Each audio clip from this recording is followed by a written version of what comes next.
Good morning. Welcome to BSP Live. You're with Rob Dorey and Craig Connolly, and this is part 2 of Transform Your Business, Transform Your Life video series.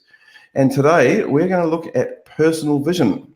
So Rob, can you sort of lead us in? And once you get started, I'll put the slide up showing what a personal vision is, but why is it so important to the overall scheme of things? As we said in the introductory session, for those that have watched the first video, we specialize, our whole practice is about small to medium-sized businesses. And in a small to medium-sized business, the business is a huge part of the owner or the owner's lives. And when you look at why people got into business, in the case of a small to medium-sized business, invariably it's for personal reasons. It was a lifestyle thing. I was tired of working for other people, freedom, all those sort of things. And that's where you got there. And what this is a check-in and how's that going? Invariably, it's not quite going as everybody expected. And that's not the end of the world. So what we do is we say, okay, where are you at? And in a 3 to 5 year time frame, what do you want your life to look like? What do you really want to do? And the difference between our work and what might happen the first time around is we take that personal vision, and you can do that as well yourself. Take that personal vision, and it is a benchmark upon which you develop your strategy and you take your business to the next level, because it's all about delivering on the personal vision. Fantastic. So there's quite a few things here by the look of it. So which one is the most important, or are they all equally important? No, I think they all this is similar to what we talked about before. It's sort of, rather than just talking about your personal vision, without any framework, the idea of this is, let's look at your personal life from 8 different perspectives. So if you start at the top, you look at family, and invariably that's important for everyone, whether it's your direct family or related family or whatever. So the whole family thing, what do you want that to look like? Is it time with the family? Is it ability to take holidays? Is it, ability to support kids or other extended family and things that they're trying to do? What is it? What do you want?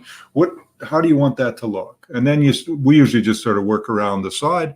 So when you got either in a personal or a business context, is there an education opportunity? And that may be related to work, maybe related to life, and maybe totally unrelated, maybe related to hobbies. But is there something, and when we put education, it's usually formal, those will be workshops or courses or programs. Skills, same sort of thing. Skills are not always learned in workshops. They're learned through having mentors. They're learned by creating feedback mechanisms, all sorts of things, but just sort of doing a skill assessment. The social one refers to sort of your social network that you have. A lot of people look back and say, man, we're not hitting this the way we used to. You're not seeing friends as frequently. You're not taking time out to travel and go see people, or you're a little too busy to have people over, or whatever it is. And then hobbies are hobbies.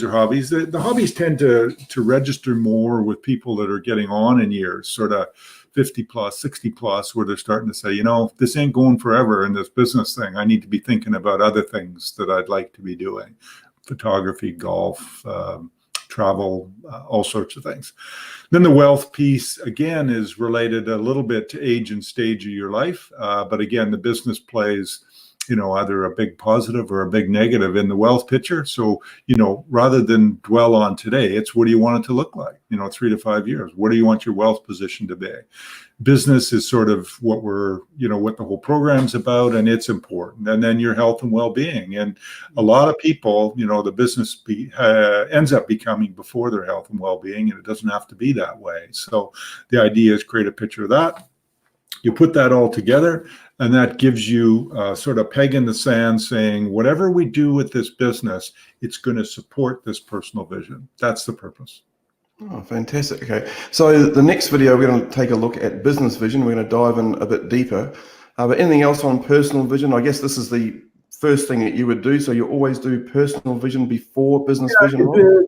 I guess when I look back at the ones that I've done, it's been in varying degrees. I've done the formal formal, write a 2-page document. And I've done just making sure I've got a sense, when it comes through discovery, come through the client needs analysis, and just comes through day-to-day interaction. In these projects that we do, if we're involved, again, the way this video series is set up is you should be able to do this on your own if you're not choosing to do something with us or with some other advisor. But as an advisor, you end up being very, very close to the family side of this business. That's just the way they work. The way fantastic. Yeah. Great stuff. Okay, so tomorrow we're going to look at the business vision. So we will email you the link as soon as that comes out. So that was great, Rob. Thank you, and we'll see you tomorrow. Yeah, very good. Thanks, Greg.